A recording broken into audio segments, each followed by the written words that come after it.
करेंगे। आज हम चैप्टर 3 स्टार्ट कर रहे हैं, जो कि मेनली कर्मयोग के बारे में। सभी को स्क्रीन विजिबल है? चैट बॉक्स में बताइए, सभी को स्क्रीन विजिबल है? कोई दिक्कत तो नहीं स्क्रीन में?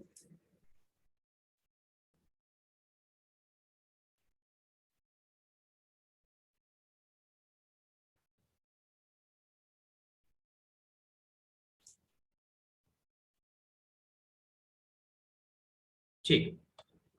तो आज का जो चैप्टर नंबर 3 है वह है कर्म योग।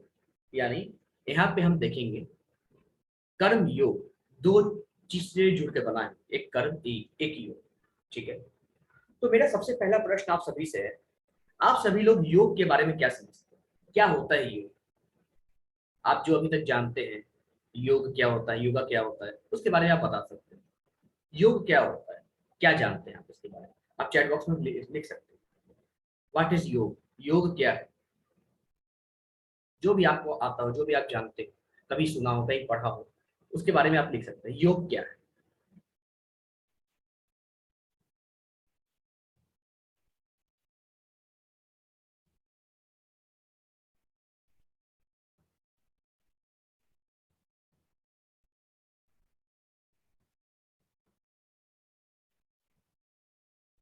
तो योग के बारे में आप लिख सकते हैं। योग क्या है? सभी लोग यहाँ पे पार्टिसिपेट करें, तभी सारी चीज अच्छे से समझ में आएंगी।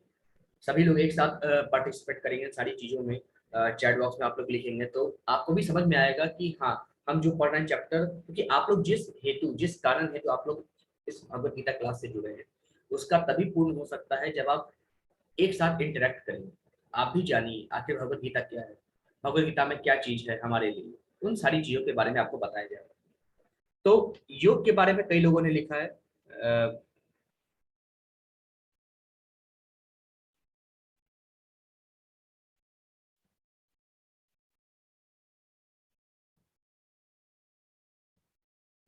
कई लोगों ने लिखा है, आरुषि जी ने लिखा है कर्म करना ही योग है। और पवन अग्रवाल जी ने लिखा है मन को नियंत्रित करना योग है।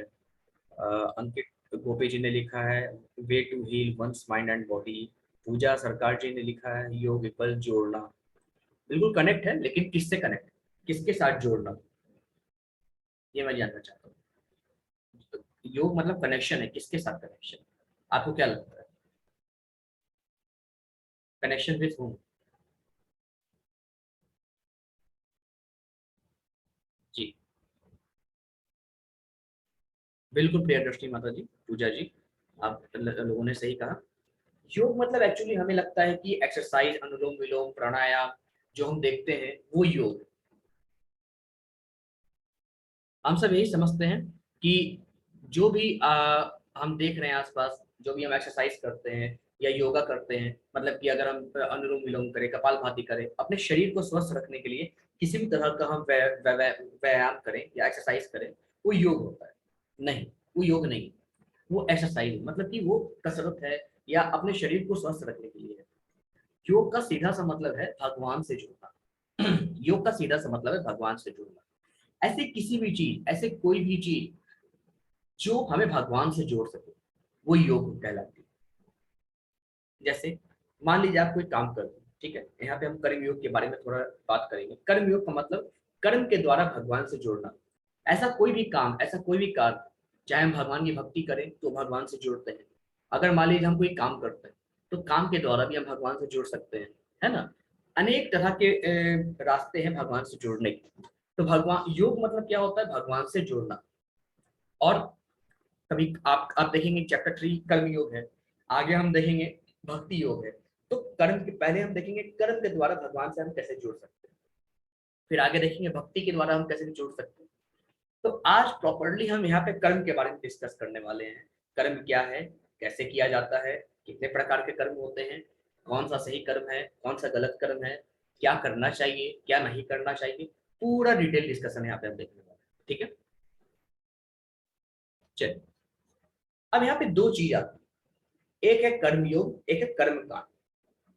कर्म कांड सभी लोग जानते हैं कि जब भी कोई हमारे घर में अगर किसी की डेथ होती है तो कर्म कांड वगैरह हम वहाँ पे करते हैं, है ना? तो कर्म कांड उनका करते हैं, ठीक है, वो अलग चीज होती है। कर्म योग अलग चीज होती है। कर्म कांड का तात्पर्य है देवी या देवता पूजा की सेवा करना, आत्महित या इंद्रिय भोग के लिए। जबकि कर्मयोग इसके बिल्कुल विपरीत है। यह लगातार प्रयास में परमेश्वर को खुश करने और सेवा करने के लिए। कर्म कांड क्या होता है? जब भी हम कर्म कांड करते हैं तो देवी देवताओं को प्रसन्न करने के लिए करते हैं। अगर हम अपने पूर्वजों के लिए कर रहे हैं तो जो पितृ देव हैं उनको प्रसन्न करने के लिए करते हैं, उनको भोग अर्पण करते हैं कि हमारे पूर्वजों को भोग अर्पण मिल जाए, है ना। तो उनकी आहुति के लिए हम देते हैं, देवी देवताओं को हम आहूत करते हैं कि वो ग्रहण करें आके, है ना। तो ये कर्म कांड से संबंधित है कि हम देवी देवताओं की इच्छा पूर्ति के लिए, या कभी कभी क्या होता है कि हम अपनी इच्छा पूर्ति करने के लिए कई मन्नत मांगते हैं, है ना। तो या कुछ ऐसा काम करते हैं, कुछ ऐसा यज्ञ करवाते हैं, तो भी कर्म कांड के अंतर्गत आ गया कि अपनी इच्छा पूरी करने के लिए, यानी सांसारिक इच्छा पूरी करने के लिए किया हुआ कोई भी कार्य कर्म कांड में आता है। दूसरी चीज, कर्म योग क्या है? जब हम सिर्फ और सिर्फ भगवान की सेवा करने के लिए कोई काम करें। मान लीजिए आप कई लोग यहाँ पे लेडीज भी हैं, तो अगर मान लीजिए घर में काम कर रही है, तो अगर आप ये भाव रखें कि मैं काम कर रही हूँ प्रभु को प्रसन्न करने के लिए, काम तो मैं कर रही हूँ लेकिन प्रभु को प्रसन्न करने के लिए काम कर रही हूँ, प्रभु को खुश करने के लिए काम कर रही हूँ।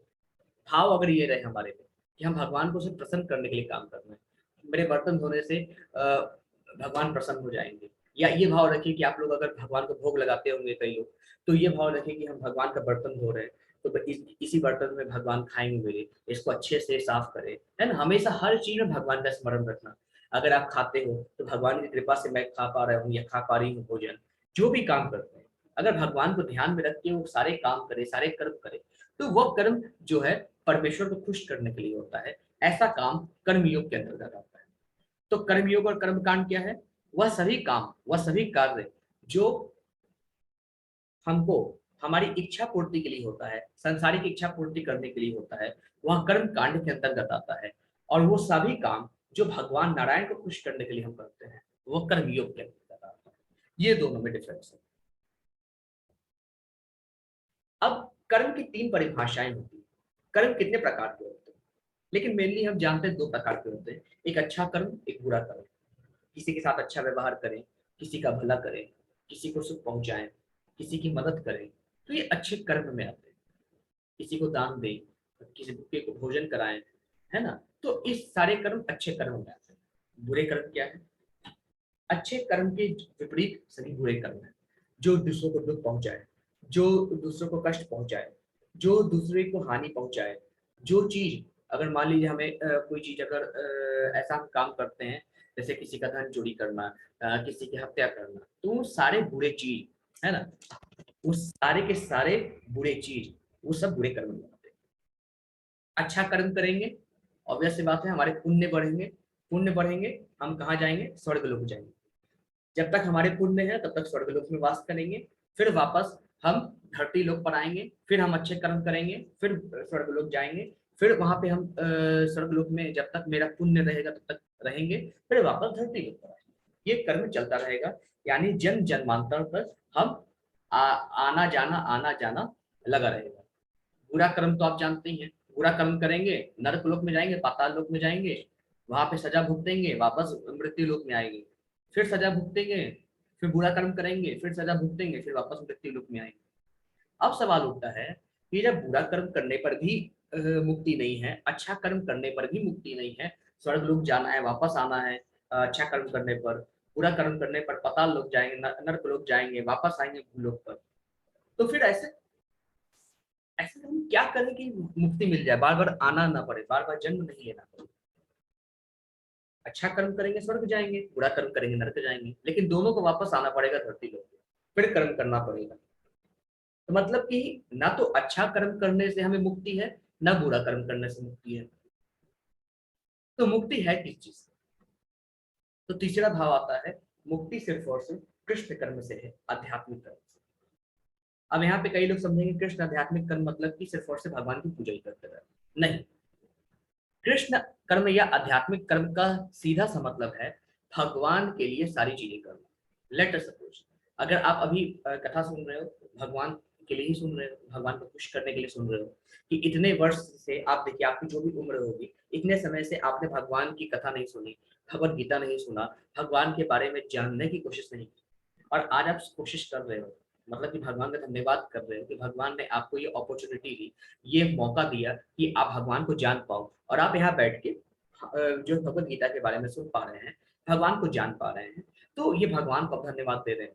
साथ में उसके अलावा आप कोई भी काम करें, किसी भी तरह का काम करें, हर चीज में ये भाव रखें कि हमें सिर्फ और सिर्फ भगवान की, जो भी काम कर रहे हैं भगवान की सेवा के लिए काम कर रहे हैं। अगर कुछ बच्चे हैं जो एग्जाम वगैरह देते हैं, तो अगर प्रिपरेशन करें अपने काम की, अगर स्टडीज करें, तो ये भाव रखें कि मैं जो भी पढ़ रहा हूँ भगवान के लिए पढ़ रहा हूँ, भगवान को खुश करने के लिए पढ़ रहा हूँ, भगवान को, भगवान की जो इंद्रियां हैं उनको प्रसन्न करने के लिए पढ़ रहा हूँ। बाकी मैं कुछ नहीं कर रहा हूँ, सब भगवान की इच्छा से हो रहा है। और अपना जो भी काम है पूर्ण निष्ठा पूर्वक करे, निष्ठा के साथ करे, पूरी लगन के साथ करे, मेहनत के साथ करे, लेकिन दिमाग में ये भाव रखे कि भगवान कृष्ण के लिए जो काम कर रहा हूँ या जो काम कर रही हूँ, भगवान कृष्ण के निमित्त ही काम कर रहा हूँ या भगवान कृष्ण के निमित्त ही काम कर रही हूँ। तो वह कार्य, सभी कार्य आध्यात्मिक कर्म या कृष्ण कर्म में आते हैं, न तो अच्छे कर्म में आते हैं न बुरे कर्म में। ये आध्यात्मिक कर्म है। इसका कभी रिजल्ट नहीं होता, इसका कभी हमें भोगना नहीं पड़ता फल, है ना। जब हम कृष्ण को याद करके काम करते हैं, भगवान कृष्ण को रिमेम्बर करके कोई काम करते हैं, तब हमें उसका फल भुगतना नहीं पड़ता। जब हमें फल भुगतना नहीं पड़ता तो उसका बंधन नहीं होता। और चूंकि हम अच्छा कर्म करते हैं, चूंकि हम अच्छा कर्म करते हैं, है ना, चूंकि हम अच्छा कर्म करते हैं, तो हमारा पुण्य का बंधन होता है। बुरा कर्म करते हैं तो पाप का बंधन होता है।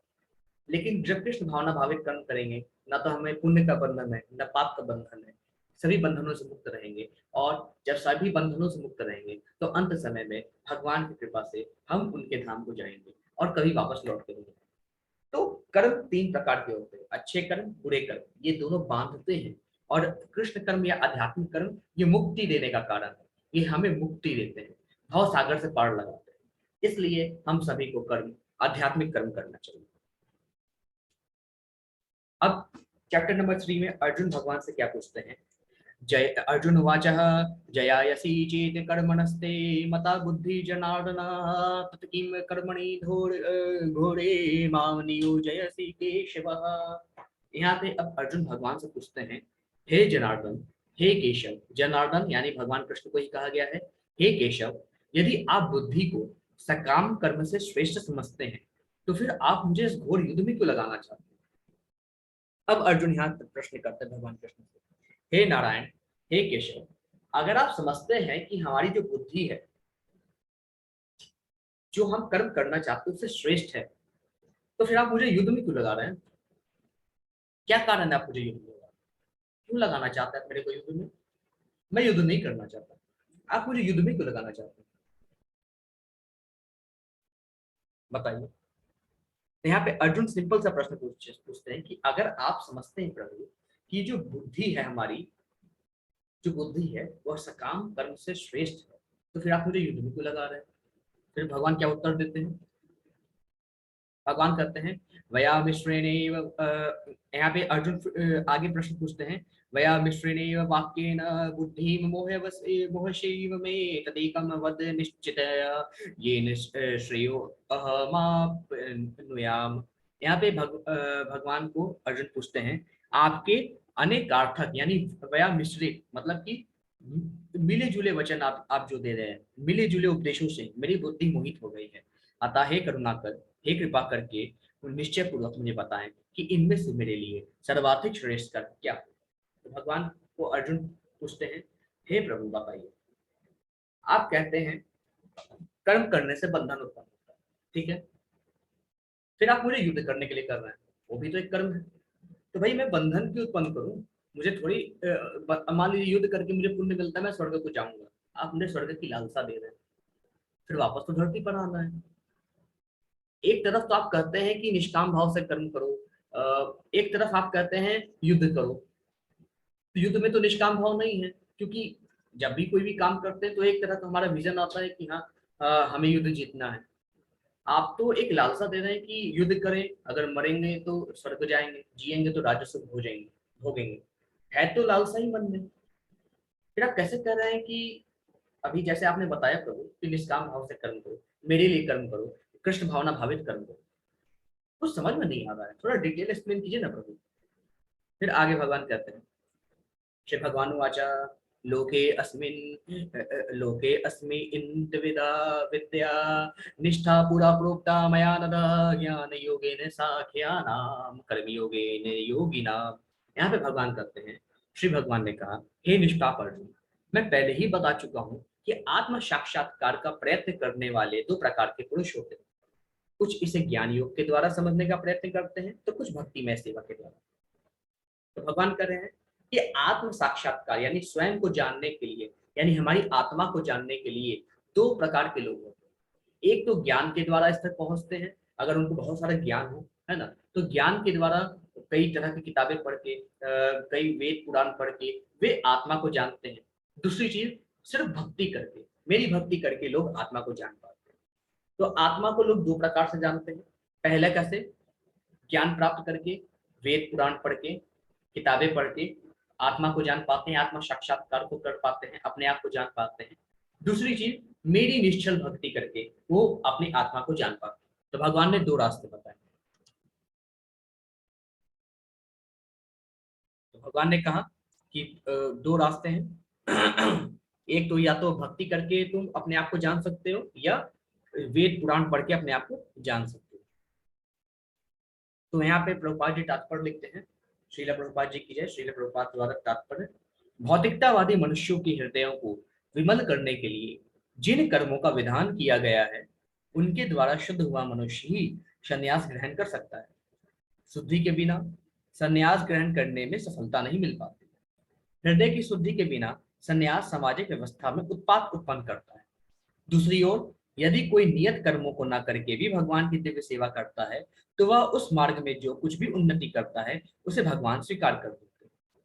बुद्धि योग, तो यहाँ पे भगवान बुद्धि योग की बात करते हैं। जैसे भगवान ने कहा कि एक, या तो ज्ञान के द्वारा तुम आत्म साक्षात्कार प्राप्त कर सकते हो, या सेकंड थिंग, तुम भक्ति के द्वारा कर सकते हो। आत्मज्ञान के द्वारा करोगे, थोड़ा सा टेढ़ा रास्ता है, थोड़ा ज्यादा परिश्रम करना पड़ेगा। लेकिन भक्ति योग के द्वारा अगर तुम उसको प्राप्त करने की कोशिश करोगे, तो सहजता से अपने आप को जान पाओगे और स्वतः मुझे जान पाओगे। तो भगवान ने यहाँ पे दो रास्तों का एक्सप्लेन किया है, और प्रभुपाद जी ने भी उनका समर्थन किया है एक्सप्लेन करके। फिर आगे भगवान कहते हैं, ठीक है, कर्मेन्द्रियाणि संयम्य य आसते मनसा स्मरण इंद्रियार्थान विमूढ़ात्मा मिथ्याचारः स उच्यते। भगवान कहते हैं, जो कर्म इंद्रियों को वश में तो करता है, किंतु जिसका मन इंद्र विषयों का चिंतन करता रहता है, वह निश्चित रूप से स्वयं को धोखा देता है और मिथ्याचारी है। भगवान कहते हैं कि जो अपने कर्म इंद्रियों को, कर्म इंद्रियां यानी जिनसे हम कर्म करते हैं, ज्ञान इंद्रियां जिनसे हम कोई भी चीज देखते हैं, परसीव करते हैं। जैसे कर्म इंद्रियां की बात करें, हमारे दो हाथ, दो पैर, हमारे मुख जिससे हम बोलते हैं, राइट, है ना, और दो प्रकार के और कर्म इंद्रियां होते हैं, ठीक है, हमारी जनान, ठीक है, ये कर्म इंद्रियां में आते हैं, राइट, और हम जो भी वाणी से बोलते हैं वो सारी चीजें हमारे कर्म इंद्रियां में। तो भगवान कहते हैं कि कई व्यक्ति होते हैं कर्म इंद्रियों को तो वश में कर लेते हैं, लेकिन अगर किसी का मन दूषित है, भले वो अपने सभी हाथ पैर को अच्छे कर्म में लगा रहा है, लेकिन उसका अगर मन दूषित है, उसका मन अगर बुरे जगह चिंतन करता है, तो निश्चित रूप से स्वयं को धोखा दे रहा है और वो मिथ्याचारी है। कई ऐसे व्यक्ति होते हैं जो ऊपर से तो दिखने में अच्छा काम करेंगे, लेकिन मन से उनका मैल होता है, मन से वो मैले होते हैं, मन से बुरा काम का चिंतन करते रहते हैं, मन से बुरे दृश्यों का, बुरी चीजों का चिंतन करते रहते हैं। ऐसे व्यक्ति स्वयं को धोखा देते हैं और मिथ्याचारी कहलाते हैं। अब आप मेरे को बताइए, ये क्या आपको साधु दिखते हैं क्या? साधु सावेश है, चैट बॉक्स में लिख के बताइए, क्या ये साधु हैं? अगर साधु नहीं है तो क्यों नहीं? ये चैट बॉक्स में लिख के बताइए, क्या ये आपको साधु दिखते हैं? साधु हैं क्या ये? बताइए, लगता है आपको कि साधु हैं?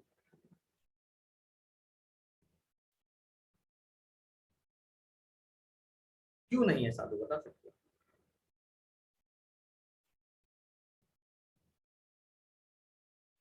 बिल्कुल। आप देख रहे हैं, साधु सन्यासी का मतलब क्या होता है? वह जो सभी संसार के सभी चीजों को त्याग चुका होता है, उसको कोई मोह माया नहीं। अब आप देखिए भाई साहब, एक हाथ में मोबाइल लिए हुए हैं, दूसरे हाथ से सिगरेट पी रहे हैं, तो भाई जब कोई बुरी आदत गई नहीं, संसार से आपका मोह गया नहीं, तो किस बात के आप साधु? तो ये कोई साधु नहीं, ये सिर्फ और सिर्फ दिखावा कर रहा है, ढोंग कर रहा है। और 90% आज तक जो जितने भी बाबा लोग को देखेंगे वो सब इसी प्रकार का धर्म करते हैं। बाहर से दिखाएंगे हम कितने बड़े वो हैं, साधु हैं, लेकिन अंदर से वैसे ही होते हैं। तो साधु सन्यासी कौन है?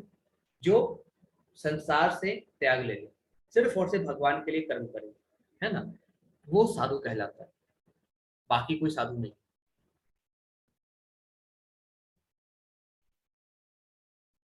ठीक है।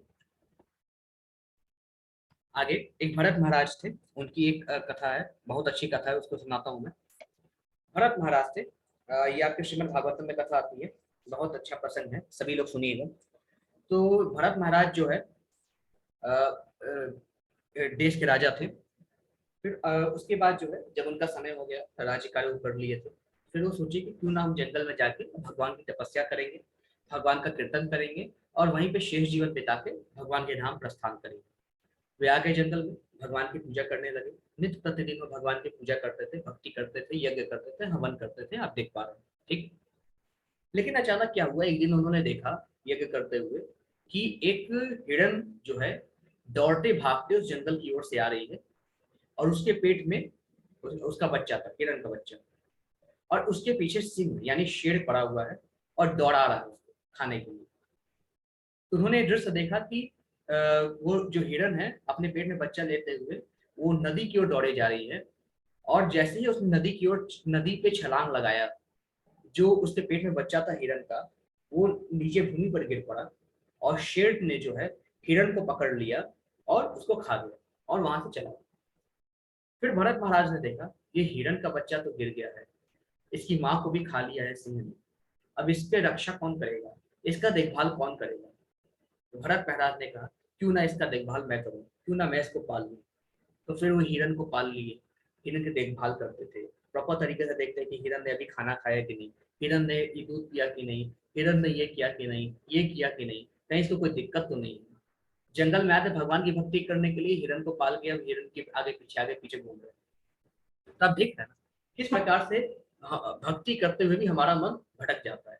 भरत महाराज इतने बड़े भगवान के भक्त थे, लेकिन उनका मन भटक गया हिरण के पीछे, 24 घंटे हिरण के पीछे। हमारा भी यही हाल है, कई लोग ऐसे होते हैं घर में कई पालतू जानवर पाल लेते हैं, वैसे पालतू जानवर पालना अच्छी बात है ना। लेकिन क्या होता है कि 24 घंटा हमारा मन वहीं पे लगा रहता है। ठीक है। तो ये चीजों से हम अपना मन हटाना चाहिए, क्योंकि क्या होता है कि आखिरी समय में जैसा हमारा मन होता है वैसे ही हमें गति मिलती है। मान लीजिए आप अपने पालतू जानवर से बेहद प्यार करते हैं, और अंत समय में आपको यही याद आया, तो अंत समय में आपको कैसा शरीर मिलेगा, जैसा आपने स्मरण किया। तो इसी प्रकार से आगे हम देखेंगे कि जो भरत महाराज थे दिन रात हिरण की चिंता करते थे। अब चूंकि जब हिरण का बच्चा बड़ा हो गया तो वो जंगल में चला गया, लेकिन फिर भी भरत महाराज को चिंता होती थी कि कहीं उसको कोई खा ना जाए, कहीं कोई दिक्कत ना हो हिरण के बच्चे को, प्रॉपर तरीके से खाना पीना खा रहा होगा कि नहीं, हमेशा चिंता लगी रहती थी भरत महाराज को। लेकिन उसी समय उनका अंत समय आ गया भरत महाराज का, यमराज जी इनको लेने आए। अंत समय में भी ये चिंता कर रहे थे कि मेरे जाने के बाद हिरण का क्या होगा। अब क्या है कि जैसी मति होती है इंसान की वैसी उसकी गति होती है। अंत समय में वो हिरण का विचार कर रहे थे, तो सो अगले जन्म में उनका जन्म हिरण के रूप में हुआ। लेकिन उनको सब कुछ याद था, भगवान की कृपा से उनको सब कुछ याद था कि उन्होंने क्या गलती की थी। तो वो हिरण बन के हमेशा भगवान के मंदिर के आगे या साधु संत के झोपड़ी के आगे बैठे रहते थे और भगवान की कथा सुनते थे, है ना। ऐसा करते करते जब उनका हिरण का शरीर छूटा, तो फिर वो अगले जन्म में जड़ भरत बने। जड़ भरत बन के उनको सब कुछ याद था कि उन्होंने क्या गलती की थी। अभी उनको मनुष्य जन्म मिला है तो सिर्फ और सिर्फ भगवान की भक्ति करके उनको पाना है। तो एक शब्द भी कभी किसी से नहीं बोले, है ना, एक शब्द भी किसी से नहीं बोले, और जड़ भरत बन के उसके बाद उन्होंने भगवान की भक्ति की और अंत समय में भगवान को प्राप्त किया। और ये जो भरत हैं, भरत महाराज है, इन्हीं के नाम पे इस जो भूमि है इसका नाम भारत भूमि पड़ा था, भारत राष्ट्र इन्हीं के नाम पे पड़ा था, है ना। तो यहाँ पे हम देख सकते हैं कि छोटी सी गलती, छोटा सा हमारा मोह हमारे कई जन्मों को बिगाड़ सकता है। इसलिए अगर हमें ये शरीर मिला है, अब हम इस शरीर को वेस्ट ना करें, फालतू की चीजों में बर्बाद ना करें। सिर्फ हमारा शरीर मिला है भगवान की प्राप्ति के लिए, जितना भी समय हमारे पास बचा है, पहले जितना भी समय गुजर गया भूल जाएंगे, लेकिन जितना समय हमारे हाथ में सिर्फ और सिर्फ हरि का भजन के लिए, भगवान कृष्ण का भजन करिए, और कोई चारा नहीं है। क्योंकि ये समय चला गया, फिर न जाने कब आपको मनुष्य जन्म मिलेगा। मनुष्य जो जन्म मिला भी तो न जाने किस मजहब में आप जन्म लेंगे, है ना। अब उस समय आपको भगवान की कथा प्राप्त हो पाएगी कि नहीं प्राप्त हो पाएगी। अभी आप देख सकते हैं कि भगवान की कथा कितनी कम हो गई है, उस समय क्या स्थिति रहेगी। तो समय अभी ही है कि आप भगवान से जुड़ जाइए, भगवान को प्राप्त कर लीजिए और अपने आप को इस जन्म मरण के चक्कर से मुक्त करिए। अन्यथा फिर आगे पछतावा पछतावा होगा और कई समय तक हमें भगवान की कथा प्राप्त नहीं होगी और हम यूं ही भटकते रहेंगे। तो ये समय है, ये टाइम है जहाँ पे हम भगवान से जुड़ सकते हैं। अपना काम करते हुए भगवान को याद करके हम कर्म करें और अंत समय में ऐसा यह रखें कि भगवान का याद हमको आ जाए और अंत समय में हम भगवान के लोग जा सके। ठीक है, तो ये चीज हम सबको करनी चाहिए। फिर आगे भगवान क्या कहते हैं, श्री विष्णु के लिए यज्ञ रूप में कर्म करना चाहिए, अन्यथा कर्म के द्वारा इस भौतिक जगत में बंधन उत्पन्न होता है। अतः हे कुंती पुत्र, उनकी प्रसन्नता के लिए अपने नियत कर्म को करो, इस तरह तुम बंधन से सदा मुक्त रहोगे। तो यहाँ पे श्रील प्रभुपाद जी तात्पर्य कहते हैं, अतः भगवान विष्णु की प्रसन्नता के लिए ही कर्म करना चाहिए। इस जगत में किया जाने वाला अन्य कोई कर्म बंधन का कारण होगा, क्योंकि अच्छे तथा बुरे कर्म का फल होता है और कोई भी कर्म फल करने वालों को बांध लेता है। अतः कृष्ण को प्रसन्न करने के लिए कृष्ण भावना भावित होना होगा, और जब कोई ऐसा कर्म करता है तो वह मुक्त दशा को प्राप्त रहता है। यही महान कर्म कौशल है और प्रारंभ में इस विधि में अत्यंत कुशल मार्गदर्शन की आवश्यकता होती है। तो जैसे मैंने कहा, जो भी काम करें भगवान नारायण के लिए काम करें, उनको स्मरण करते हुए काम करें। जो भी काम करें प्रभु के लिए काम करें, उनको याद करके काम करें, तो कोई भी कर्म का बंधन आप में नहीं होगा और अंत समय में आप सभी बंधनों से छूट के हरि धाम को प्राप्त करेंगे, गोलोक धाम को अवश्य जाएंगे। तो सभी लोग जो भी काम करें हमेशा प्रभु को याद करके ही काम किया करें। फिर आगे भगवान क्या कहते हैं कि यहाँ पे यज्ञों के द्वारा प्रसन्न होकर भगवान कहते हैं कि हमें कैसा यज्ञ करना चाहिए, हमें यज्ञ भी करना चाहिए। अब चूंकि यज्ञ तो पहले के जमाने में होता था, अब के जमाने में कर्म यज्ञ, यानी हमें हमेशा कर्म करना चाहिए। यहाँ पे जो यज्ञ है वहां पे आप समझिए कि कर्म यज्ञ के बारे में कहा जाता है। तो कर्म यज्ञ के द्वारा प्रसन्न होकर देवता तुम्हें भी प्रसन्न करेंगे और इस तरह मनुष्यों तथा देवताओं के मध्य सहयोग से सबों को संपन्नता प्राप्त होगी। प्रभुपाद जी क्या करते हैं तात्पर्य में, यज्ञ से मनुष्य के खाद्य पदार्थ शुद्ध होते हैं और शुद्ध भोजन करने से मनुष्य जीवन शुद्ध हो जाता है। जीवन शुद्ध हो जाने से स्मृति के सूक्ष्म तंतु शुद्ध हो जाते हैं और स्मृति तंतुओं के शुद्ध होने पर मनुष्य मुक्ति मार्ग का चिंतन कर सकता है और ये सब मिलकर कृष्ण भावनामृत तक पहुंचाते हैं, जो आज के समाज के लिए सर्वाधिक आवश्यक है। तो यहाँ पे भी कर्म यज्ञ की बात की गई है, कर्म यज्ञ करते हुए भगवान को प्राप्त कर सकते हैं। फिर आगे भगवान क्या कहते हैं, जीवन की विभिन्न आवश्यकताओं की पूर्ति करने वाले विभिन्न देवता यज्ञ संपन्न होने पर प्रसन्न होकर तुम्हारी सारी आवश्यकताओं को पूर्ण करेंगे, किंतु जो इन उपहारों को देवताओं को अर्पित कर किए बिना भोगता है वह निश्चित रूप से चोर है।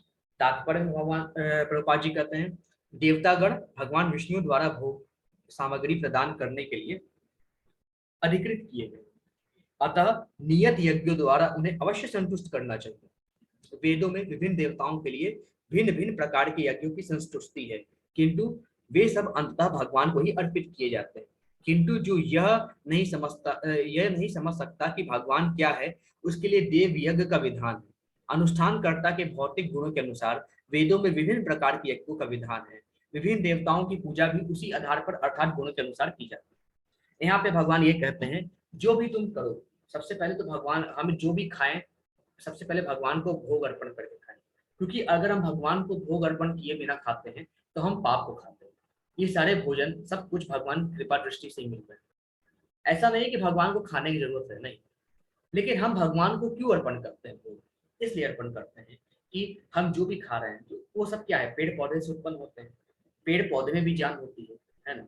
तो जब पेड़ पौधे की चीजें हम खाते हैं उनमें भी जान होती है, कई कीटाणु मर जाते हैं हमारे पेट में जाते हैं, तो सारी चीजों का भी पाप लगता है। तो वो सारी चीजें ना हो, हमारे पाप ना लगे, जैसे हमारे कर्म का बंधन हो, तो सबसे पहले सर्वप्रथम हम सात्विक खाना भगवान को हम प्रसाद के रूप में देते हैं। जब भगवान उसको ग्रहण कर देते हैं तो भोजन प्रसाद बन जाता है और वो प्रसाद हम मिल बांट के खाते हैं। तो जब हम हमेशा सदैव प्रसाद भगवान का खाते हैं तो हमेशा हम पाप को नहीं पुण्य को खाते हैं और अंत समय में हम भगवान के यहाँ जाते हैं। सभी लोग हमेशा भगवान को अर्पण किए बिना कुछ ना खाया करें, सभी चीज भगवान को अर्पण करके ही हम ग्रहण किया करें, ऐसा भगवान कहते हैं।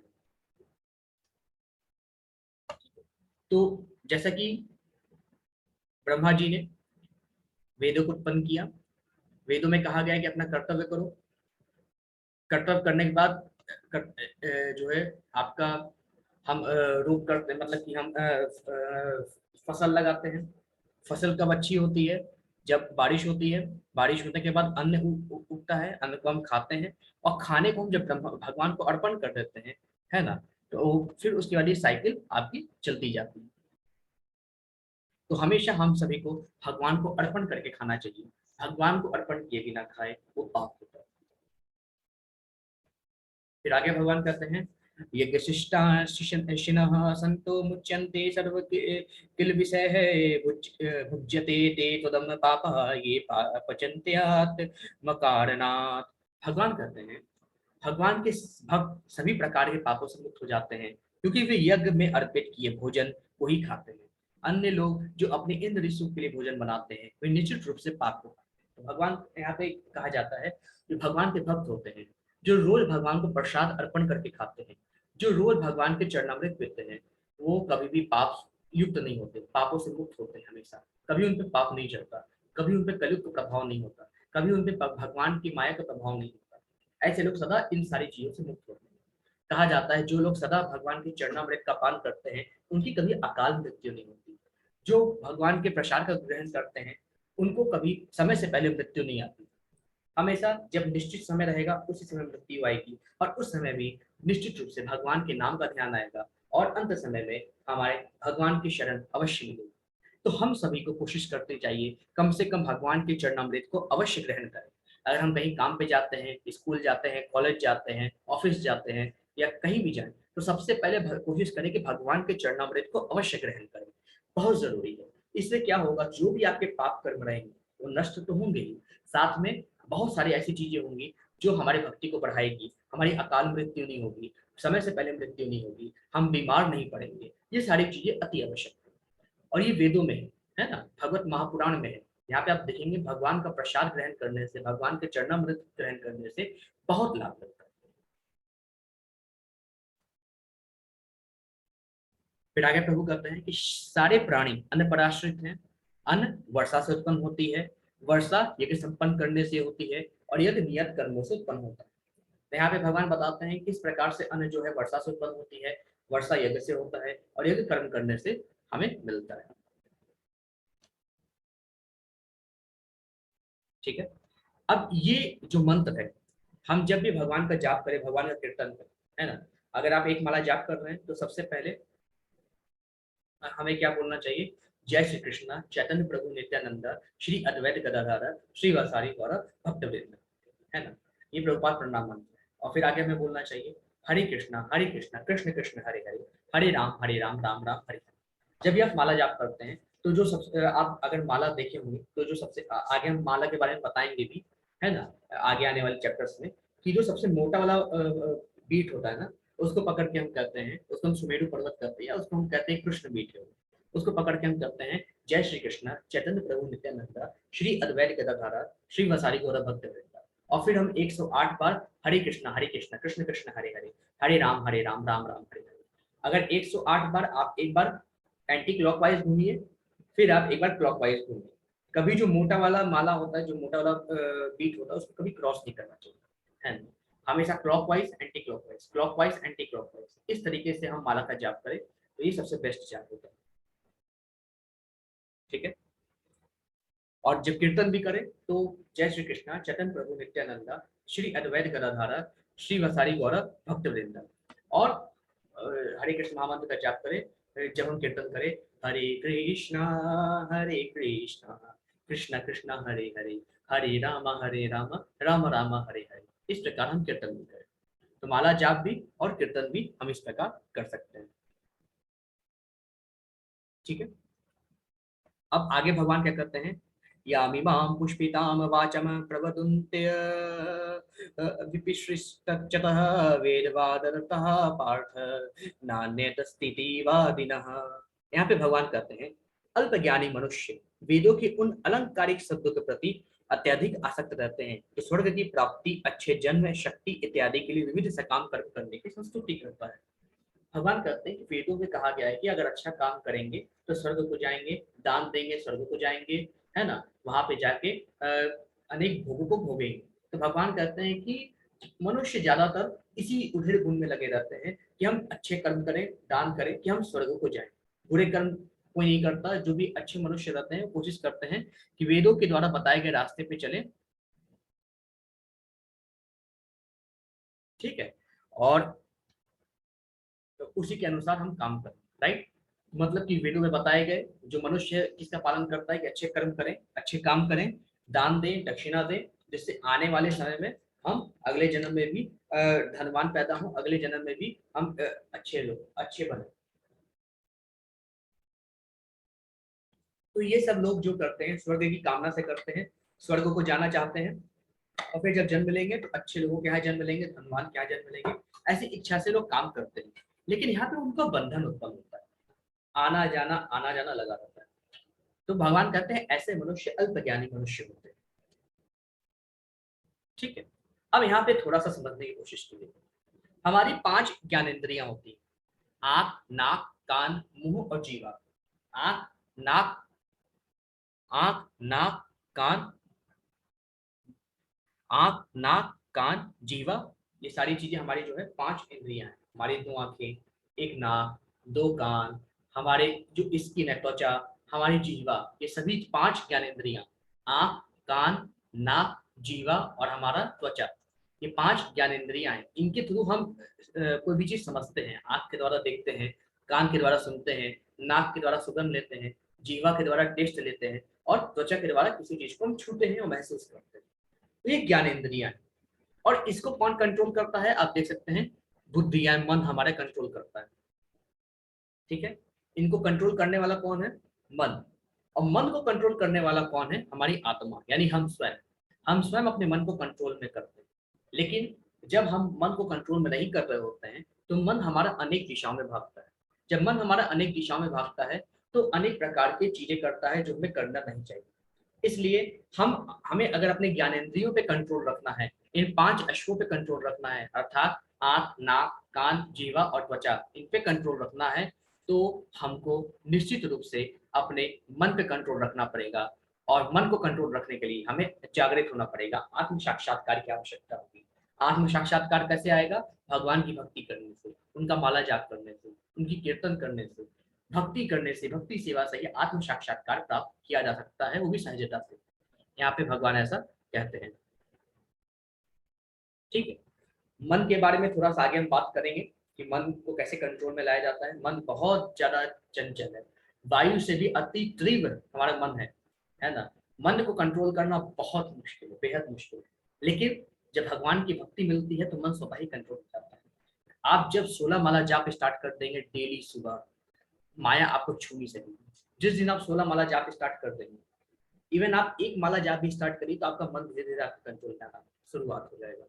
जिस दिन आप 16 माला जाप स्टार्ट कर देंगे, भगवान का कीर्तन करेंगे, भजन करेंगे, उनको प्रसाद अर्पण करके ग्रहण करेंगे, उनके चरणामृत को पान करेंगे, तो निश्चित रूप से आपका मन आपके कंट्रोल में आएगा ही। और मन उसके बाद आपका भटकेगा, भगवान के चरणों में रहेगा। जब आपका मन आप भगवान के चरणों में रहेगा तो मन भटकेगा नहीं। जो आप कार्य करना चाहते हैं निश्चित रूप से कंसंट्रेटेड रूप में, कंसंट्रेटेड वे में आप उसको काम कर सकते हैं, मन आपका भटकेगा नहीं।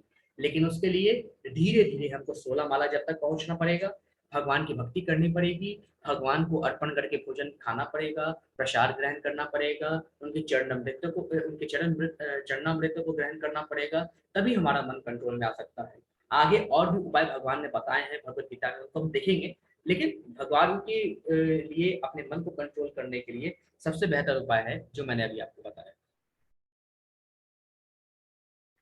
फिर आगे क्या कहते हैं भगवान, अतः कर्म फल में आसक्त हुए बिना मनुष्य को अपना कर्तव्य समझकर निरंतर कर्म करते रहना चाहिए, क्योंकि अनासक्त होकर कर्म करने से परब्रह्म की प्राप्ति होती है। अनासक्त मतलब कर्म के फल की चिंता न करना। जैसे भगवान ने कल सेकंड चैप्टर में बताया था, कर्मण्येवाधिकारस्ते मा फलेषु कदाचन मा कर्मफल हेतुर्भुः मा ते संगोऽस्त्व कर्मणि। हे अर्जुन, तुम युद्ध करो, युद्ध के फल की चिंता मत करो। तुम्हारा काम कर्म करने में है, उसके फलों में नहीं है। तुम अपने आप को किसी भी जो फल तुमको मिला है उसका कारण मत मानो, भगवान की जो इच्छा है उसको स्वीकार करो, लेकिन कर्म तुम करो। तो भगवान कहते हैं कि कर्म करो, फल की इच्छा मत करो, अनासक्त रूप से काम करते रहो। ठीक है। फिर आगे प्रभु कहते हैं, यदिदाचरति श्रेष्ठस्त तत्तदेवेतरो जनः स यत् प्रमाणं कुरुते लोकस्तदनुवर्तते। यहाँ पे भगवान कहते हैं, महापुरुष जो जो आचरण करते हैं, समान व्यक्ति उसी का अनुसरण करते हैं। वह अपने अनुसरणीय कार्यों से जो आदर्श प्रस्तुत करता है, संपूर्ण विश्व उसका अनुसरण करता है। भगवान यहाँ पे कहते हैं कि हमें हमेशा ऐसे लोगों को फॉलो करना चाहिए जो भगवान के भक्त हो, है ना। क्योंकि हम जिनको भी फॉलो करते हैं उनकी आदतें हमारे अंदर आने लगती हैं।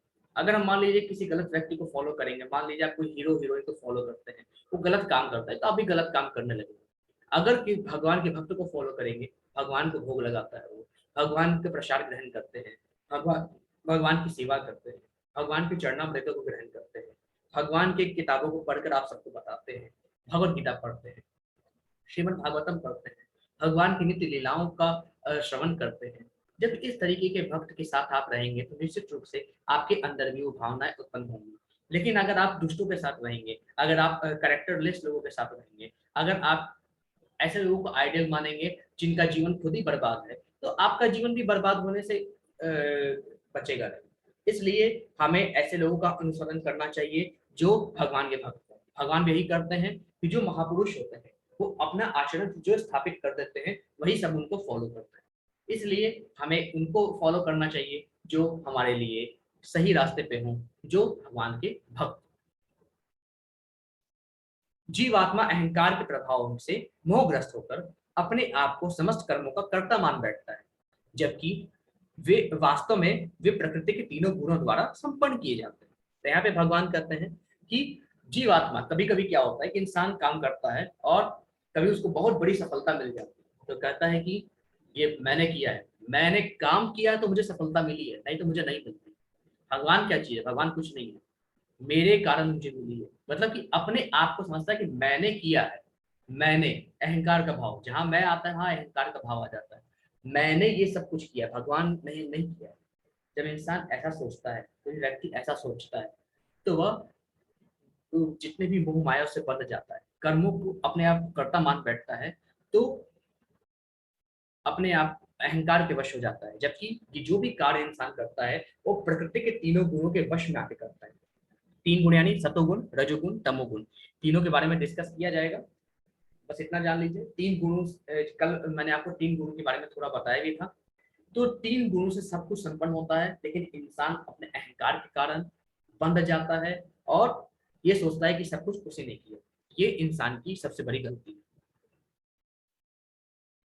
फिर आगे अर्जुन क्या पूछते हैं कि हे वृष्णिवंशी, भगवान का जन्म वृष्णवंश में हुआ था, इसलिए उनका नाम एक वृष्णिवंशी है। तो अर्जुन पूछते हैं, हे वृष्णिवंशी, मनुष्य न चाहते हुए भी पाप कर्मों के लिए प्रेरित क्यों होता है? ऐसा लगता है कि उसे बलपूर्वक उनमें लगाया जा रहा है।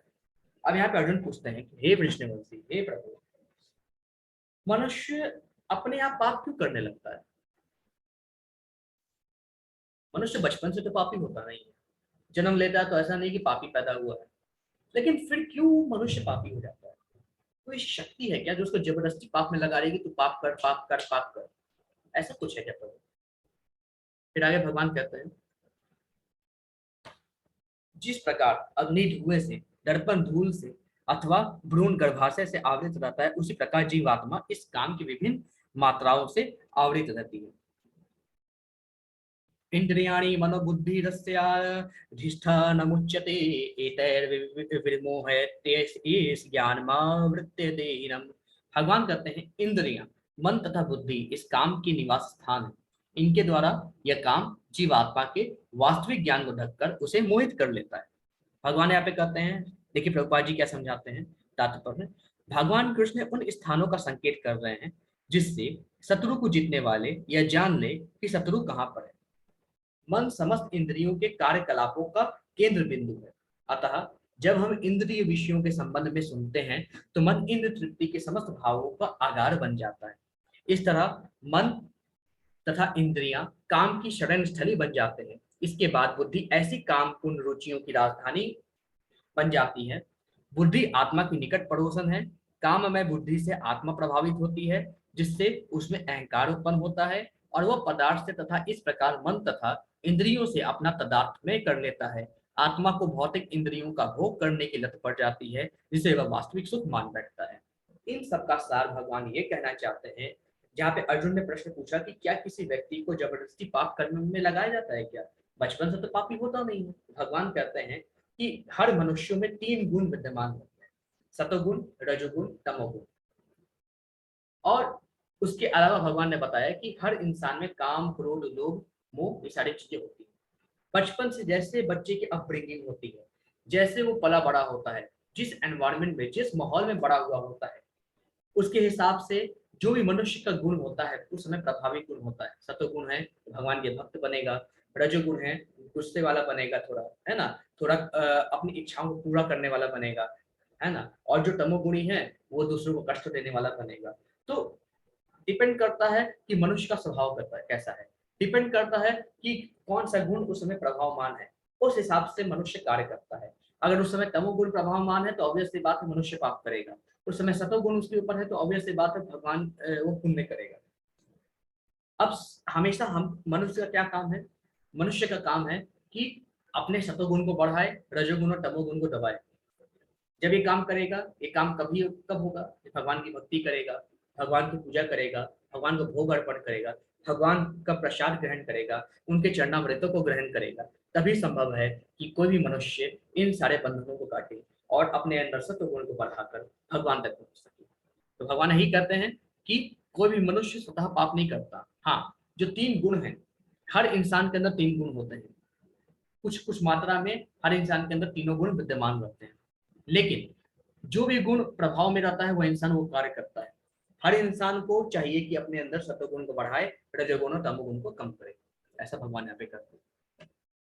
फिर आगे प्रभु कहते हैं कि इसलिए हे भरतवंशियों में श्रेष्ठ अर्जुन, प्रारंभ में ही इंद्रियों को वश में करके इस पाप का महान प्रतीक का दमन करो और ज्ञान तथा आत्म साक्षात्कार की इस विनाशकर्ता को वध करो। तो भगवान कहते हैं कि हे अर्जुन, प्रारंभ में ही इंद्रियों को वश में करो, और क्योंकि इंद्रिय विषय ही पाप का कारण बनती है, इसका जब तुम दमन करोगे, अपने कंट्रोल में कर लोगे और अपने आप का साक्षात्कार कर लोगे कि तुम स्वयं आत्मा हो, शरीर नहीं हो, है ना, और अपने आत्मा से यानी स्वयं से मन को कंट्रोल करने लगोगे तो तुम पाप के भागी नहीं बनोगे। फिर आगे भगवान कहते हैं, इस प्रकार हे महाबाहो अर्जुन, अपने आप को भौतिक इंद्रियों, मन तथा बुद्धि से परे जानकर और मन को सावधान आध्यात्मिक बुद्धि कृष्ण भावनामृत से स्थिर करके आध्यात्मिक शक्ति द्वारा इस काम रूपी दुर्जय शत्रु को जीतो। फिर भगवान कहते हैं कि इस काम रूपी दुर्जय शत्रु को जीतो, इंद्रियों को वश में करो, सावधान हो जाओ, खड़े हो जाओ, युद्ध करो। भगवान ऐसा करते हैं। अपने ज्ञान इंद्रियां, अपने कर्म इंद्रिया को कंट्रोल में करो, आत्म साक्षात्कार करो, मन को कंट्रोल करो, मन से जो 5 हमारे ज्ञान इंद्रियां हैं, 5 कर्म इंद्रियां हैं, उनको कंट्रोल करो और कर्तव्य समझकर युद्ध करो। ऐसा भगवान अर्जुन को कहते हैं। ठीक है, तो ये सारी चीजें हमने आज पढ़ी चैप्टर 3 में। साथ में कुछ श्रील प्रभुपाद जी के कुछ शब्द है, उसको हम पढ़ना चाहेंगे। श्रील प्रभुपाद जी के कुछ शब्द। भगवत गीता का यह 3य अध्याय निष्कर्षतः मनुष्य को निर्देश देता है कि वह निर्विशेष शून्यवाद को चरम लक्ष्य न मानकर अपने आप को भगवान का शाश्वत सेवक समझते हुए कृष्ण भावनामृत में प्रवृत्त हो। भौतिक जीवन में मनुष्य काम तथा प्रकृति पर प्रभुत्व पाने की इच्छा रखता है। प्रभुत्व तथा इंद्र तृप्ति की इच्छाएं बुद्ध जीव की परम शत्रु, किंतु कृष्ण भावनामृत की शक्ति से मनुष्य इंद्रियों, मन तथा बुद्धि पर नियंत्रण रख सकता है।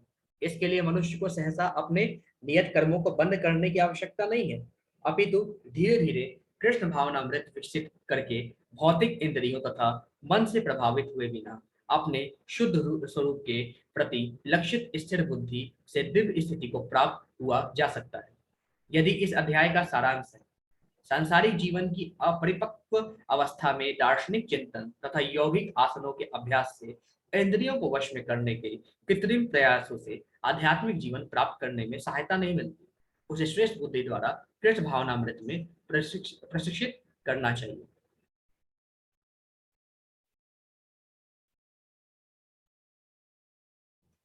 ठीक है। तो यहाँ पे प्रभुपाद जी कहते हैं कि यहाँ पे क्या क्या बताया गया है कि हम किस तरीके से अपनी इंद्र तृप्ति की जो इच्छाएं हैं उनका दमन कर सकते हैं। हम किस प्रकार से हम अपने जो हमारी इंद्रियां हैं, ज्ञान इंद्रिया, कर्म इंद्रियां, उनको कंट्रोल कर सकते हैं, अपने मन को कंट्रोल कर सकते हैं, अपनी आत्मा को प्रभाव में लाकर, है ना। ये कब हो सकता है? जब भगवान की भक्ति करें, हमें अपना आत्म साक्षात्कार हो, तभी ये सारी चीजें हम कर सकते हैं। अपने मन, बुद्धि और इंद्रियों को कंट्रोल में रख सकते हैं, है ना। और ऐसा अचानक नहीं कि अचानक हम कर लें, अचानक कोई चीज नहीं होती। धीरे धीरे भगवान की भक्ति करते रहिए, धीरे धीरे सभी चीज आपके कंट्रोल में आएगी। और जब आप ये सब ट्रेंड हो जाएंगे सारी चीजों में, अंत में आप भगवान कृष्ण के भक्त हो जाएंगे और अंत में कृष्ण भगवान को प्राप्त सहसा कर देंगे। यही चैप्टर 3 में बताया गया है। तो ये चैप्टर 3 यहाँ पे समाप्त हुआ। हरे कृष्ण। किसी की कोई भी क्वेश्चन हो, कोई प्रश्न हो, तो आप यहाँ चैट बॉक्स में डाल सकते हैं, या आप हैंड रेज कर सकते हैं, एक एक करके आपका प्रश्न लिया जाएगा। कोई क्वेश्चन हो, कोई प्रश्न हो, आप चैट बॉक्स में भी डाल सकते हैं या अपना हैंड रेज कर सकते हैं। हरे कृष्ण। हरे कृष्णा। गुरुशा माता हरे कृष्ण प्रभु जी। जी। माता मेरा सवाल ये है कि जैसे आपने अभी बताया कि भगवान को सात्विक खाने का भोग लगाना चाहिए, जी। लेकिन कई लोग ये भी कहते हैं कि अगर खाने में हम प्याज डाल दें तो वो खाना सात्विक नहीं रहता है। जी।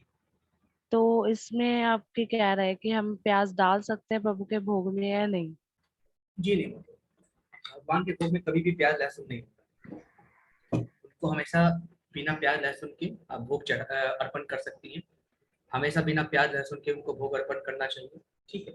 अगर आपके घर में प्याज लहसुन बनता है ना, अगर आप अवॉइड नहीं कर पा रही हैं, तो भगवान को एक कोई भी एक फल, जो भी सीजनल फल हो, और एक ग्लास दूध, ये आप अर्पण कर सकती हैं और उसको प्रसाद रूप में ग्रहण कर सकती हैं। ये भी पर्याप्त जी प्रभु जी। हरे कृष्ण। है। हरे।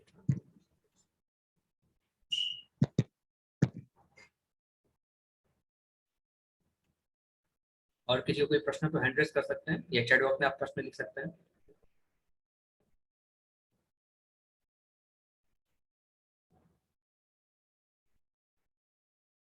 हरे कृष्णा। प्रणाम गुरुजी। जी। हरे। गुरुजी, मेरा एक सवाल था। जो आपने भरत महाराज जी की कथा सुनाई है, तो जी। आपने अंत में बताया कि उनके नाम से ही हमारे मतलब इस भूमि का, देश का नाम भारत पड़ा है। जी। लेकिन मैंने कहीं पर पढ़ा है कि जो शांतनु जी के जो वो पिता थे, जो उनके चाचा जी, जिनसे उनका वंश स्टार्ट हुआ था, तो उनके नाम से राजा भरत थे, वो भी उनके नाम से भारतवर्ष का नाम पड़ा, भारतवर्ष। यही भरत है प्रभु जी। अच्छा, ये यही भरत थे वो। राजा भरत है। अच्छा अच्छा जी, ठीक ठीक। तो वो सुनने में हो गया गड़बड़ी। जी। जी जी, धन्यवाद प्रभु जी। हरे कृष्ण। हरे कृष्ण।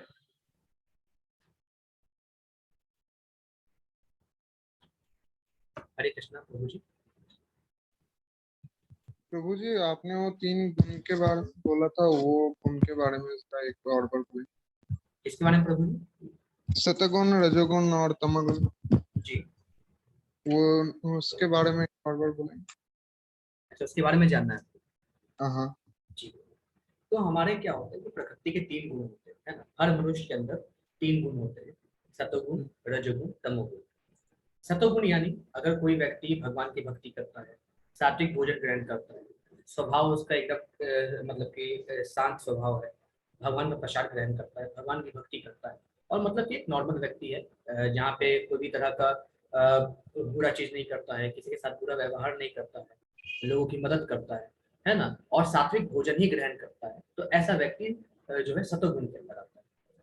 जो व्यक्ति तीखा, मतलब थोड़ा समझ रहे हैं कि किस जो आजकल के समय में जो जिस प्रकार का भोजन है, तीखा भोजन, थोड़ा सा चटपटा खाना जिसको थोड़ा पसंद है ना। कई लोग ऐसे जो है जो गुस्सा करते हैं, है ना, हर छोटी छोटी बात पे गुस्सा करते हैं। कई लोग जो ज्यादा महत्वाकांक्षी हैं, ज्यादा पैसा कमाना है, अभी ये प्राप्त किया, आगे जाके और कुछ प्राप्त करना है, मतलब कि महत्वाकांक्षा जिसके अंदर रहती है, तो ऐसे जो पुरुष होते हैं वो रजोगुण में आते हैं।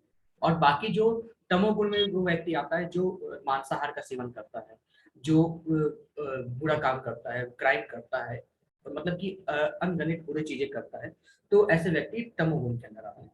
हम सभी के अंदर तीनों गुण विद्यमान हैं, लेकिन एक समय कोई एक गुण हमारे अंदर होता है। कभी सतोगुण हावी होता है तो हम भगवान की भक्ति करने लगते हैं, कभी रजोगुण हावी होता है तो हम थोड़ा गुस्सा हो जाते हैं, कभी चटपटा खाने का हमारा मन करता है तो हम रजोगुण हमारे अंदर हावी होता है, कभी कभी तमोगुण हावी होता है किसी के अंदर तो नॉन वेजिटेरियन हो जाता है ना, नॉन वेज खाता है या अनेक प्रकार की चीजें करता है, मार पिटाई करता है, लड़ाई झगड़ा करता है, तो ये सब तमोगुण के अंदर आता है।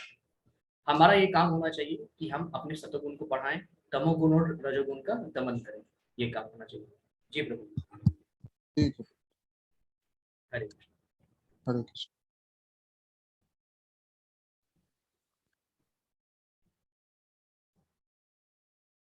और किसी कोई प्रश्न है तो हैंड रेस कर सकते हैं।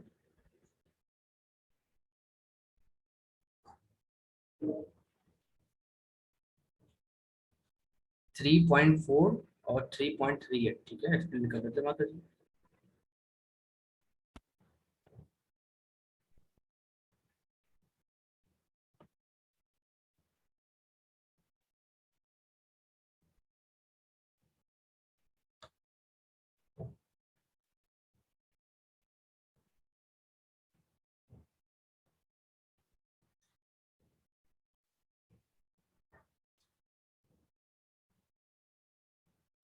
अच्छा, ये आप पूछ रहे हैं, ठीक है।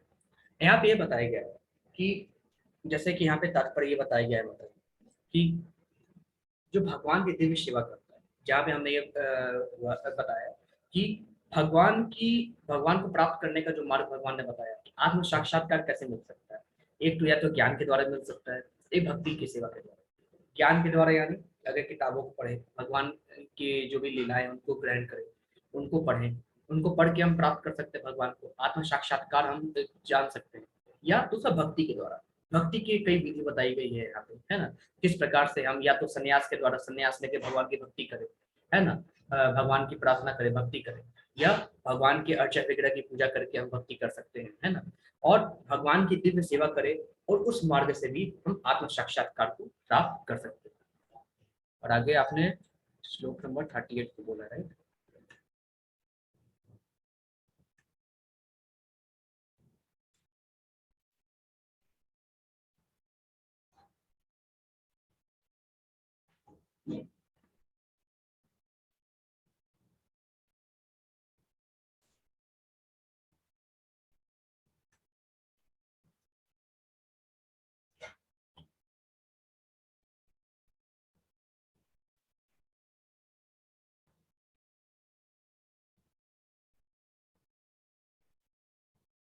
हाँ, यहाँ पे आपने कहा, यहाँ पे था कि जिस प्रकार अग्नि धुएं से, दर्पण धूल से अथवा भ्रूण गर्भाशय से आवृत रहता है, उसी प्रकार जीवात्मा इस काम की विभिन्न मात्राओं से आवृत रहती है।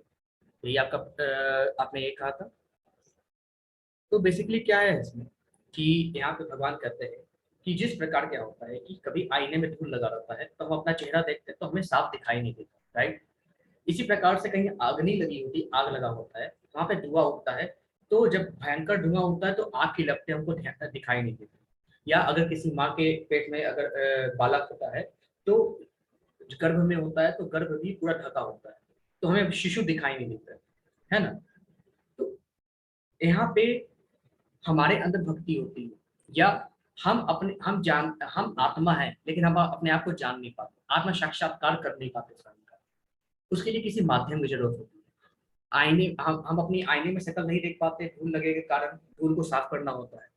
अग्नि में हमें जब धुआं रहता है तो वहां पे अग्नि को हम नहीं देख पाते, तो वहां पे थोड़ा सा पानी डाल के देखना पड़ेगा। या अगर हम अपने आप को आत्म साक्षात करना चाहते हैं तो हमें किसी गुरु की आवश्यकता होगी जो हमें सही रास्ता बताए। तो यहाँ पे यही बताया गया है कि किसी न किसी व्यक्ति की आवश्यकता होती है, हमें एक असली चीज देखनी है ना।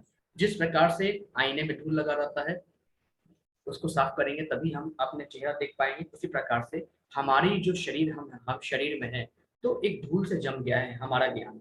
उस धूल को साफ करना या तो भगवत गीता पढ़िए, भगवान के शरण में जाइए, गुरु के शरण में जाइए, इससे आपका ज्ञान जो है वो बाहर आएगा और आप पूर्णतः जो आप जान पाएंगे कि आप ये चीज यहाँ पे कही गई। जी मैम।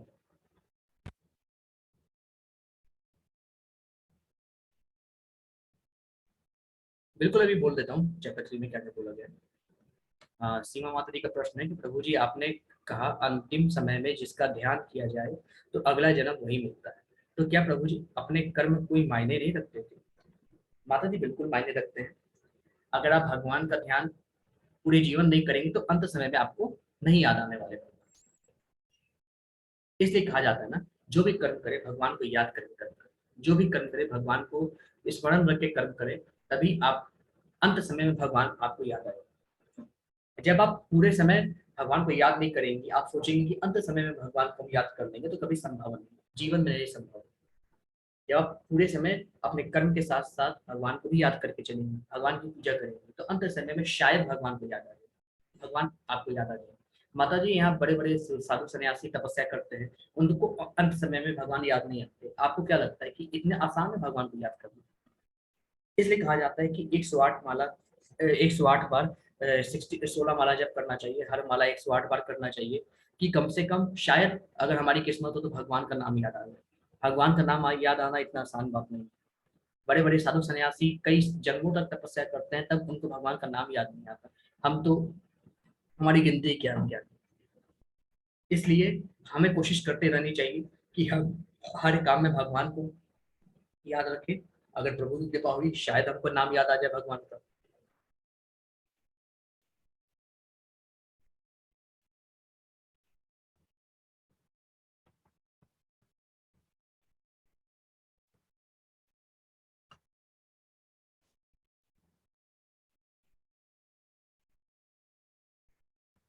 ठीक है, और कोई प्रश्न है किसी के तो हैंड रेज कर सकते हैं।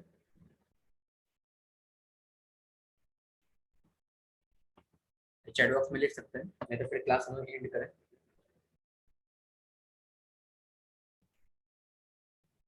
ठीक।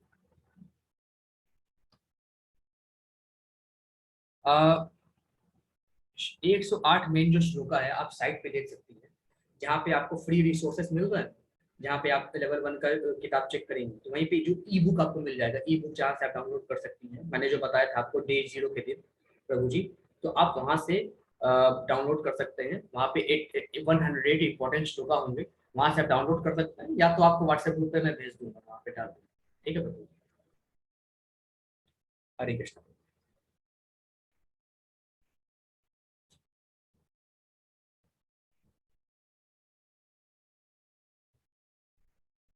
देखिए प्रभु जी 108 बार, ऐसा हमारे गुरु का आदेश है, प्रभुपाद जी का आदेश है कि एक माला 108 बार करना चाहिए। ऐसा चैतन्य महाप्रभु ने भी हमको कहा है।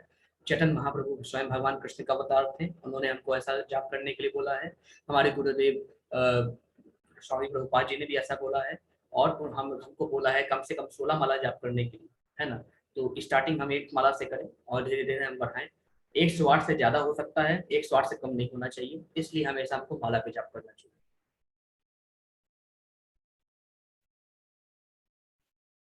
जी हरे कृष्ण।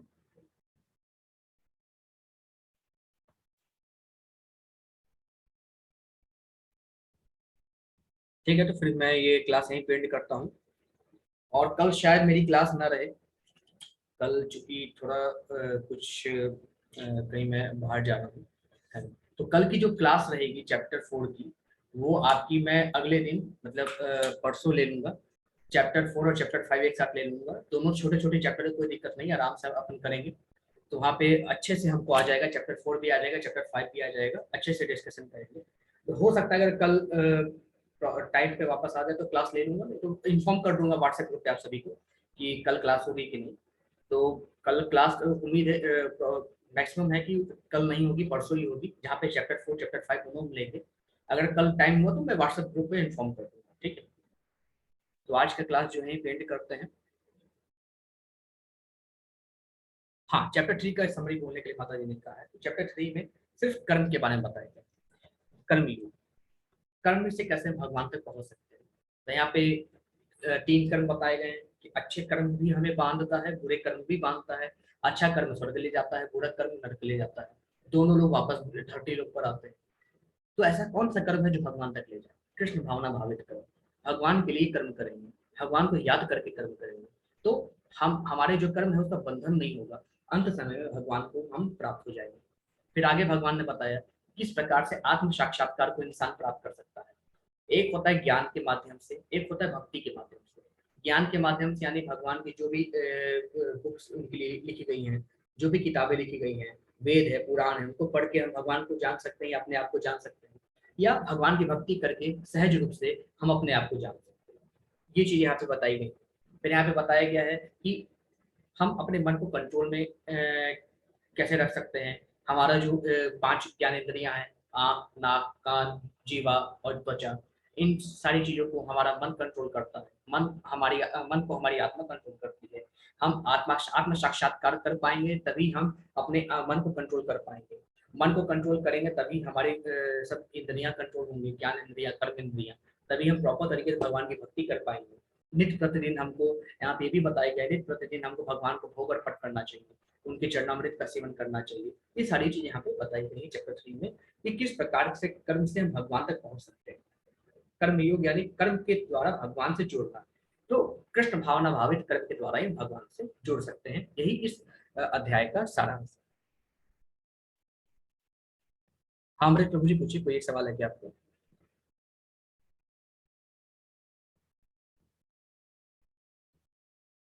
हरे कृष्ण प्रभु।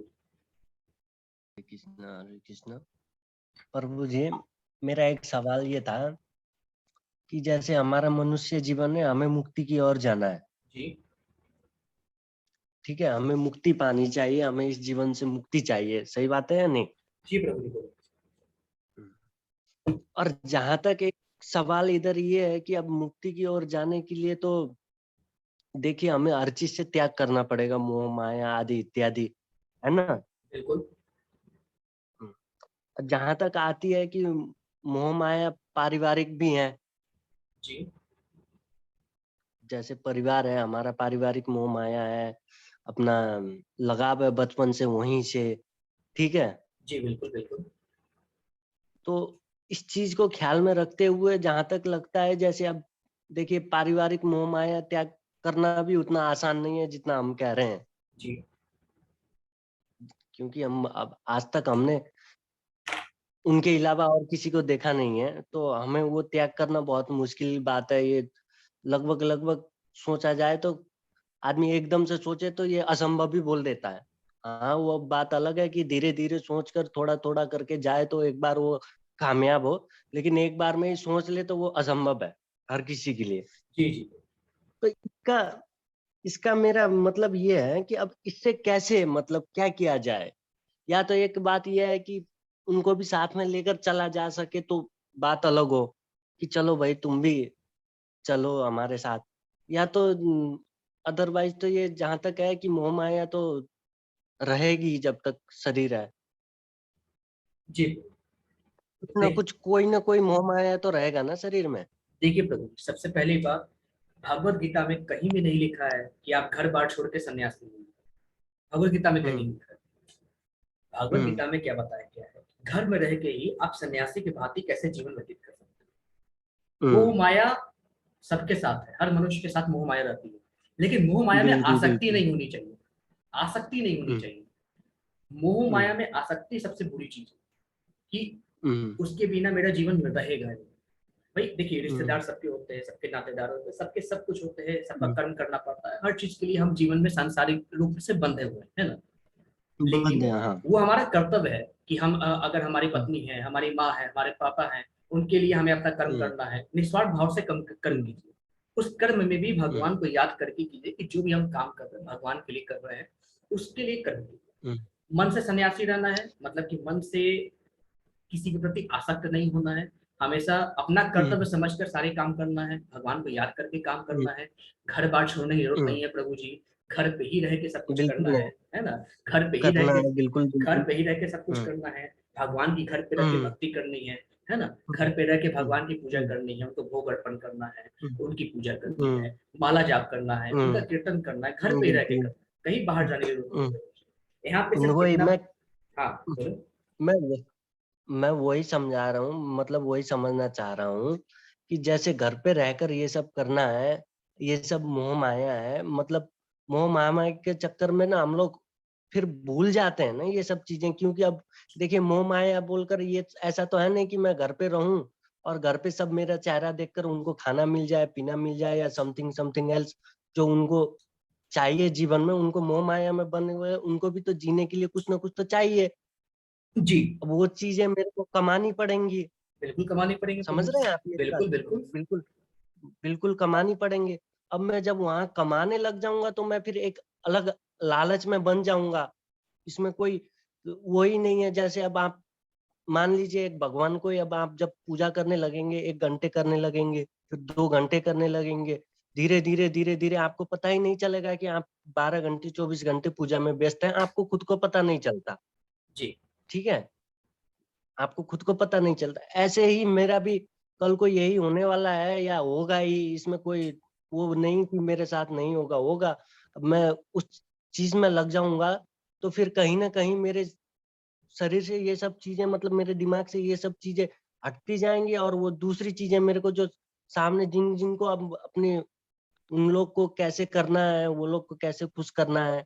अब परिवार है, परिवार को कैसे खुश करना है, उसको कैसे, मेरे दिमाग ध्यान तात्पर्य मेरा उधर रहेगा ना, इधर मतलब इधर की ओर नहीं जाएगा। इस चीज को साथ में लेकर बढ़ने का कोई बढ़िया सा जुक्ति देखिए इसकी प्रभु बात कर रहा जी प्रभु, देखिए इसीलिए तो कहा गया है कि भगवान के शरण में जाइए। हमारा मन संसार में हूँ। लगा हुआ है। ऐसा नहीं है कि हम सब बिल्कुल। कुछ सब कुछ काम धंधा छोड़ के भगवान की पूजा करने बैठ जाएं। ऐसा भी भगवत गीता में नहीं कहा गया प्रभु। भगवत नहीं गीता नहीं में कहा गया है बिल्कुल कि आप अपना कर्तव्य, आपका कर्तव्य है अपने परिवार का पालन पोषण करना। आपका एक कर्तव्य है, आपको नहीं, करना बिल्कुल ही पड़ेगा। आप काम कीजिए, करना ही पड़ेगा। लेकिन उसमें आसक्त मत हम्म होइए। बार बार यहाँ पे आसक्ति को छोड़ने के लिए कहा गया। उसमें आसक्त मत हम्म होइए। आप सोच रहे हैं कि आप अपने परिवार को खुशियां देंगे, नहीं। भगवान की आप एक माध्यम है परिवार को खुशियां देने के लिए, भगवान तय करेंगे। आप सोचिए कि जो आप हम्म काम कर रहे हैं वो भगवान की सेवा के लिए काम कर रहे हैं। जो भी आपको फल मिलेगा हम्म वो इच्छा समझ हम्म के रख लीजिए। ऐसा नहीं कि मैं काम हम्म किया हूं, मैं मेहनत किया हूं तो मेरे वजह से ये कार्य सफल हुआ है, मेरे वजह से मेरे परिवार वाले खुश हैं। हम्म नहीं, ये भगवान की इच्छा है हम्म कि परिवार वाले खुश हैं। आपका काम सिर्फ हम्म कर्तव्य करना है। आपका कर्तव्य है क्या है? अपने परिवार का पालन पोषण करना, अच्छी जगह जॉब करना, हम्म अपने परिवार की आर्थिक स्थिति को सुधारना, है ना। और अच्छा, हम्म अगर आप एक लड़के हैं तो अच्छे बेटे बनना, शादी हो गया एक अच्छा पति बनना, अच्छा भाई बनना, ये आपका कर्तव्य है। श्री राम जी भी गृहस्थ थे, उन्होंने तो नहीं छोड़ा था संसार वगैरह, लेकिन वो भी एक गृहस्थ रह के, कृष्ण जी भी गृहस्थ थे, है ना। उन्होंने वे भी गृहस्थ रह के वे मन से सन्यासी होके अपना काम करते थे। जो काम करते थे उसको कर्तव्य समझकर काम करते थे। ऐसा नहीं कि वो अपने आप को कारण समझते थे, कर्तव्य समझकर सारी चीजें काम करते थे, सब भगवान पे छोड़ रखे थे, है ना। क्योंकि वो नट लीला कर रहे थे, तो उसी हिसाब से उन्होंने बताया है कि किस तरीके से मनुष्य अपना कर्तव्य करके उसमें आसक्त ना हो, किसी भी मोह माया में आसक्त नहीं होना है ना। किसी भी बुरी चीज से हमें दूर रहना है, हमेशा अच्छी चीज सात्विक चीजों से हमेशा लगाव रखना है, हमेशा भगवान के भक्तों के साथ लगाव रखना है, बुरे लोगों के साथ लगाव नहीं रखना है। और हम अपने मन को कंट्रोल तभी कर पाएंगे जब भगवान की भक्ति करेंगे। आपको कोई नहीं कह रहा प्रभु जी 24 घंटा पूजा कीजिए, सिर्फ आप 16 माला जप कीजिए, वही काफी है, वही पर्याप्त है ना। वही सबसे उत्तम है। और भगवान की थोड़ी बहुत पूजा कर लीजिए, आधा 1 घंटा समय लगता है ना। आपको अगर 16 माला आप जब करना स्टार्ट कर देंगे, 2 घंटा 16 माला रहेगा। आप सुबह सुबह 3:30-4 बजे उठिए। हम लोग जितने भी इस्कॉन वाले हैं सभी लोग 3-3:30 बजे हम लोग उठते हैं। 4 बजे 4:30 बजे मंगल आरती होती है हम सबकी। फिर हम लोग जितने भी हैं सब माला जाप करते हैं। 6-6:30 तक माला जाप खत्म होता है, फिर हम लोग अपने अपने काम पे निकल जाते हैं। हम लोग भी 24 घंटा पूजा नहीं करते, लेकिन हम अपना कर्तव्य समझकर सारी चीजें काम करते हैं। जो भी काम कर रहे हैं कर्तव्य समझ के काम करते हैं। उसके बाद हम सब कुछ भगवान पे छोड़ देते हैं। हम सिर्फ भगवान को याद करके काम करते हैं, कृष्ण भावना भावित कर्म करते हैं। हम अपने आप को इन सारी चीजों में आसक्त नहीं रखते। जो भी हमको मिला है सब कुछ भगवान की कृपा से मिला है। आगे जो होगा भगवान की इच्छा से होगा। जो भी होगा उसको सहजता से स्वीकार करना है, लेकिन अपना कर्म, अपना कर्तव्य, अपनी ड्यूटी नहीं छोड़नी। बस यही चीज भगवत गीता में भी सिखाई गई है। अच्छा, ठीक है, धन्यवाद गुरु जी। ओके। और किसी कोई प्रश्न को एड्रेस कर सकते हैं, चैट बॉक्स में आप लिख सकते हैं।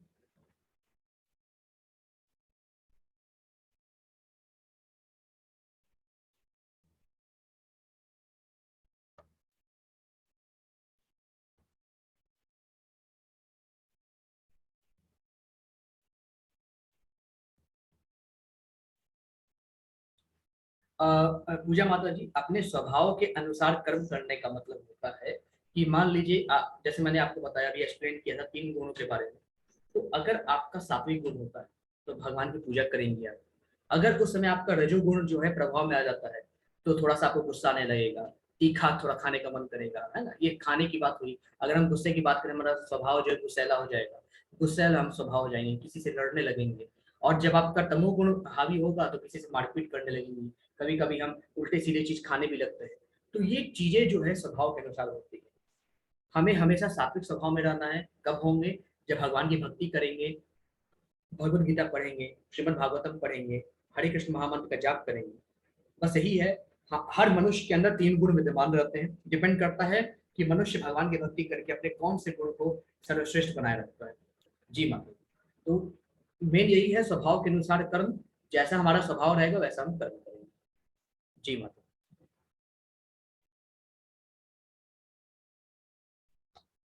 हरे कृष्ण।